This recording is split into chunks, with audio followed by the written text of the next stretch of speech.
Hey everyone, so September 18th, 2015, a year ago today, I was diagnosed with alveolar rhabdomyosarcoma and I had my first ever chemotherapy treatment.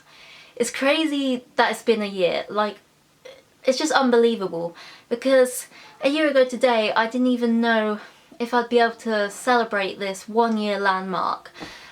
But I have, and that's absolutely amazing, and I just want to talk to you guys today about all the little funny and quirky stories I have from my first chemotherapy, because it was a pretty crazy ride and it comes with a lot of funny and bad stories. But yeah, so I'm just going to give you a bit of a backstory, but if you want a backstory more in detail, please go check out my cancer story video.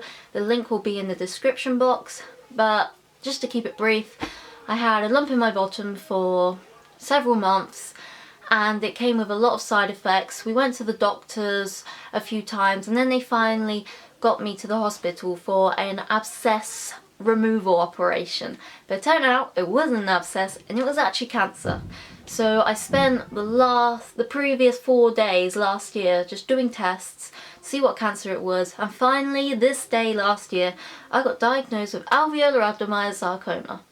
And it was crazy to get the diagnosis finally, because you always kind of wondered, oh my god, is it going to be this cancer? Is it going to be this cancer? But out of all the cancers, I got rhabdomyosarcoma, and it was like, wow, I actually got this cancer. Like, out of all the cancers, it was this one. So at 5 PM last year today, I started my first ever round of chemotherapy out of 9 rounds of chemotherapy that I'd have to endure. This chemotherapy consisted of the chemo drugs, doxorubicin, actinomycin D, vincristine, ifosfamide, and they were the 4 drugs, and they were a harsh bunch. I'm telling you now, they are a really bad bunch. They are really, really harsh. They weren't nice at all, and all I can say about the first chemotherapy is it hit me like a brick. So now I'm just going to tell you some of the little funny stories that I have of the first chemotherapy. So my first chemotherapy, I felt fine the first at 5 PM when I got hooked up to it. I kind of didn't really care. I was kind of trotting around with my IV pole with my friends that came that day, and it didn't really hit me that it was actually poison going into my body. But I was a bit looped up, so yeah. The next day it hit me like a brick. I was just so tired and I just couldn't keep my eyes open. I was just asleep most of the day, and the chemotherapy drugs I have are really horrible on the nausea, but fortunately for that first chemotherapy the nausea doesn't affect you. I'm not really sure why, but it doesn't, and that was good. But it just made me so tired. People come visit me and I'd just be able to open my eyes and say hi, because I'd just fall back to sleep again, because it was such a tiring thing on my body. It literally wiped every bit of energy out from my body. So the tumour was wrapped a little bit around my kidneys, and due to the toxicity of the chemo drugs I was on, it had a huge fluid bags and intake, and basically my kidneys just could not keep up. So I blew up literally like Patrick the Starfish. Like, my arms were like huge, they were like that, and all I got like broken capillaries, and if you pressed into my skin it would just leave a dent because of the amount of fluid retention in my body. So they had to fit a catheter. So if you don't know what a catheter is, something they put, like a tube that they put in your bladder to get the wee out, and that's what I had to have. It wasn't a nice procedure, however I did like having the catheter because I was constipated anyway, so I didn't need the toilet. So I could just lay in bed all day, and I was just laying in bed, peeing without even knowing it, and I just didn't have to step a foot off the bed. So on the conversation about wee, I've got a very funny story about my mum. We have to wee in like bedpans, like these cardboard pots, just so the nurses can measure your output from your input. And basically my mum thought she was all cool carrying these 3 bedpans to put them away in the sluice, and she dropped them all. Yeah. And the nurses went crazy because it was just like, there's chemo all over the floor. Chemo-y all over the floor. They went crazy and they were just like in a panic, and I was just there laughing because I found it hilarious. But luckily none landed on my mum, because that would be a really bad situation. And I've also got another funny story.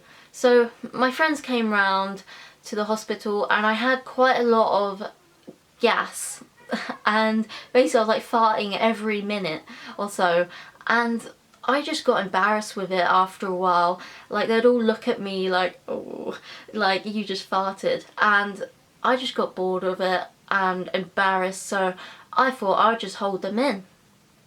Worst idea ever. Just go with the embarrassment. And when they left, I was on all fours in the bathroom because my stomach literally felt like it was about to explode because of all the trapped gas, and it was horrible. It was so painful. And so the nurse had to get me one of these like hot wheaty bags to put over my tummy, and for the next hour or so I was just farting every second or so. One of the worst things of the whole chemotherapy treatment was the mouth sores. So after a few days on this chemo, my mouth got 3rd degree burns. It was so sore, especially because I had braces in at the time. That just made it even worse.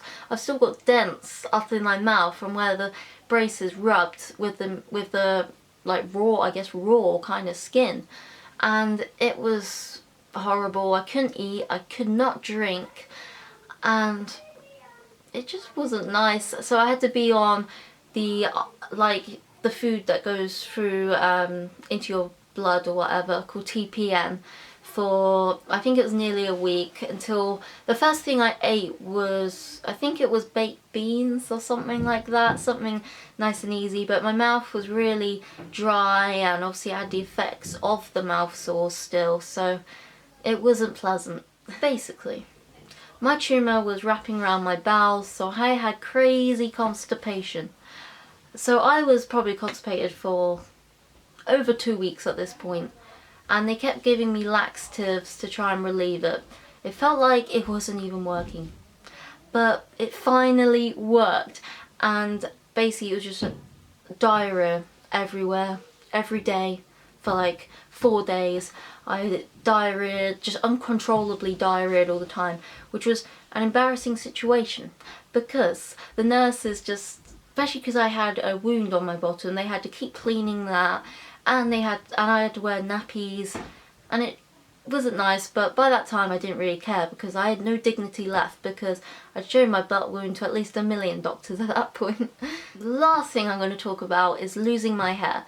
So losing my hair wasn't too bad, however when I went to brush it and it just all fell out, that's when it really hit me. I was like, wow, my hair's falling out in front of me. It was pretty crazy. But then the next day my mum shaved it for me, and I loved the bald look. I just really liked it because I was a bit fed up of hair at that point. It just kept getting knotty and everything, just laying in the bed all day, so I was just ready to get rid of it. And also it made me feel kind of like I was actually part of the cancer community. Overall, my first chemo was pretty horrendous. It wasn't great, but I'm proud of myself because I did get out before expected. I was supposed to stay in until the second chemotherapy, but after the first chemotherapy I picked up really well. You know what, my first chemotherapy should be a bad memory, but to me it is still a bad memory, but it's kind of a good one because I've actually made it. Like, I've made it. All that self-belief I had in my first chemotherapy paid off. And yeah, so it's been a crazy ride so far. Now I'm maintenance chemotherapy, if you didn't know, and that's doing really good. Getting my hair back, and I'm getting my energy levels so much better. And yeah, so thank you so much for watching this video, and I couldn't have done this all without you guys, so thank you so much for all the support you endlessly give me.